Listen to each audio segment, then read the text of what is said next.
Namulat sa hirap ng buhay si Jessica. Magsasaka ang kanyang ama at ina.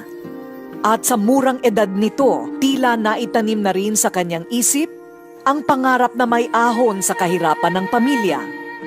We are 11 the family. I am the third. And then from the time I'm a child, I work in the farm. So, and there was a time that I said to my mama na, "Ma, ganito lang ba tayo palagi, mahirap?" Nais makatuntong ng kolehiyo si Jessica. Nag-working student ito bilang service crew sa Jollibee. Nang ma-in-love si Jessica kay Dino, service crew din sa Jollibee, hindi inaasahan ni Jessica ang kanyang pagdadalang tao.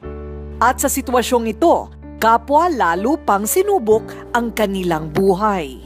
Ano pagmamahal na yan? Kabata-bata mo pa? Ibig na tumulong ka rito? Nang manganak si Jessica ay bumukod sila ng nobyong si Dino. Pero tulad ng mga batang mag-asawa, madalas ang naging pag-aaway nilang dalawa. Walang pera na naman! Lintik na buhay to! Tingnan mo naman napulutulan na tayo ng kuryente! Nagiging mitsa pa ng muntikan nilang paghihiwalay. Lecheng yan, saan mo magagawa kung isa wala talagang sahod? Puro ka wala! Mas mabuti pang maghiwalay na lang tayo! Yung pinakamahirap na gipit ng pera. So we get challenges. Gabi-gabi lang nag-aaway kami, tapos umiyak ako. And then I'm looking for that opportunity that can really help me to achieve my dream. Sabi niya, maghanap ka ng income, more income, because maliit na yung sahod. Then I decided nga, I plan to go in abroad. Wala akong ibang mapuntahan kasi my parents also is need my support, and then his family also need my support. I have my own family, so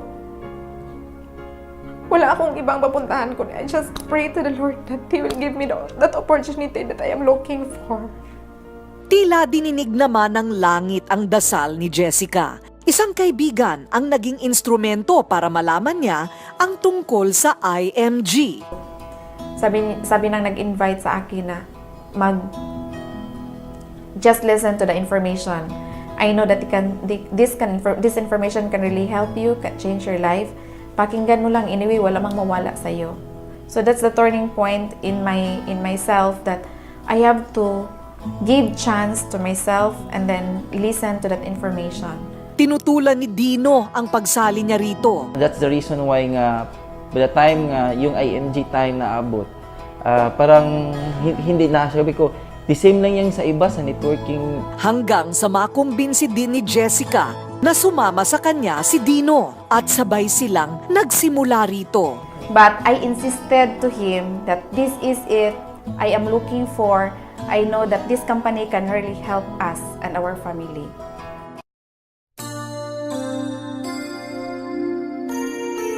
Nakita nila ang kagandahan ng negosyo, ang naging kasagutan para sa naunsyaming pangarap ni Jessica na matulungan ang kanyang pamilya.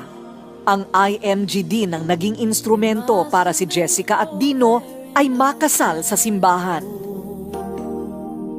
Sa kabila ng pinagdaanan nilang hirap, ay kapwa nila itinuturing ngayon na tila hangin sa likod ng kanilang mga pakpak, ang isa't isa.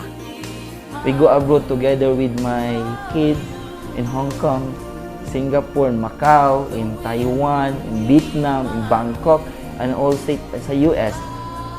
So that's why that's one encouragement. Wow, this is the right business for us.